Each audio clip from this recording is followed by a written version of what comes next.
Artist எடுத்து போறானா நீ கண்டுபிடிக்கணும். புரியுதா? இதான் உன் வேலை. மோப்பு முடிச்சுட்டு இதை நான் ட்ரெயின் பண்ண போறேன். தெரியும்ல? ஆனா இது இப்ப கொடுத்தா சாப்பிடுறதுக்கு நல்லா ட்ரைனிங் இல்லையா? அப்போ பாத்ரூம்ல தான் செமையா எடுக்கிறானுங்கடா. இது மாதிரி நம்மளும் தானே வந்து நெடுக்க சுத்தியும் கிடக்குறோம். இது மாதிரி ஏதாச்சும் எடுக்கலாமே நம்மளோட வீடியோ. சுத்தது மட்டும் எடுக்கலாம்டா. இனிமேல் என்ன சொல்றீங்க? எடுக்கலாமா? செட் ஆகாது. அவங்க வேலையை போங்கப்பா. ட்ரை பண்ணுவோம்டா. ட்ரை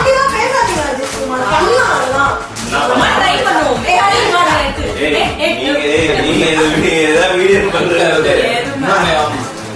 நமக்கு அழகா ஜாலியா வந்தோமா, டிவி பார்த்தோமா, சாப்பிட்டோமா, இருக்கட தெரியாம இருண்டு போயிரும்டா. அப்படி இருக்கிற இடம் தெரியாம இருந்துட்டு போனப்போ சேனல் ஓபன் பண்றோம், ஃபன் பண்றோம், எல்லாம் பண்றோம். நம்ம என்ன வேலையா செய்ய போறோம்? சும்மா பார்க்க போறோம். இருக்கட்டும், அதுக்கு நம்மளுக்கு என்ன சம்பந்தம்? பேஜ ஓபன் பண்றோம், ஃபுல்லா ரிவ்யூ போடுறோம். இப்ப ஓகே ரீக்ரியேட் பண்ணாத சாக மாட்டியா? காலியா போது வாங்கி வச்சியா? காலி அவ்வளவுதான். ஸ்டார்ட் பண்ணி அந்த காசுல வாங்குறோம் பிஸ்தா. ஆமா வாங்குறோம். ஸ்டார்ட் பண்ணி அந்த காசுல வாங்குறோம் பிஸ்தா. ஆமா வாங்குறோம்.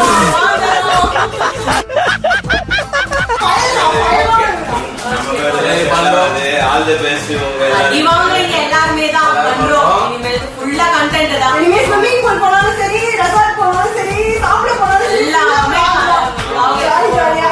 ஆமா, நம்ம சாப்பிட மாட்டோம். ஏதா ஃபோன் கவர் ஏதா. ஏனா ப்ரொமோஷன் ஸ்டார்ட் பண்றேன். காலையில ஹலோ மொபைல்ஸ்ல ஃபோன் வாங்கிட்டு வந்திருக்கோம். ஆஹா, ஆமாங்க. நல்லா பண்ணி கொடுத்தாங்க. 10,000 ரூபாய் தான் வாங்குனேன். அவன் கேட்டானா? இந்த ட்ரெஸ் பத்தி அவன் கேட்டானா? எல்லா பிரைஸ்லாம் காம்ப்ரமைஸ் பண்ணி நிறைய கிஃப்ட்ஸ் எல்லாம் கொடுத்தாங்க. சூப்பர் ஒரு கிஃப்ட் காமி. ஆமா. இல்ல நீங்க என்ன சொல்றீங்க? சொல்லு, நீதான் தைரியமான ஆளத்தை சொல்லு. இல்ல ஆக்சுவலா வந்து எனக்கு மேன் ஆஃப் தி மேட்ச் கொடுத்தாங்கப்பா. அது வாங்குனது.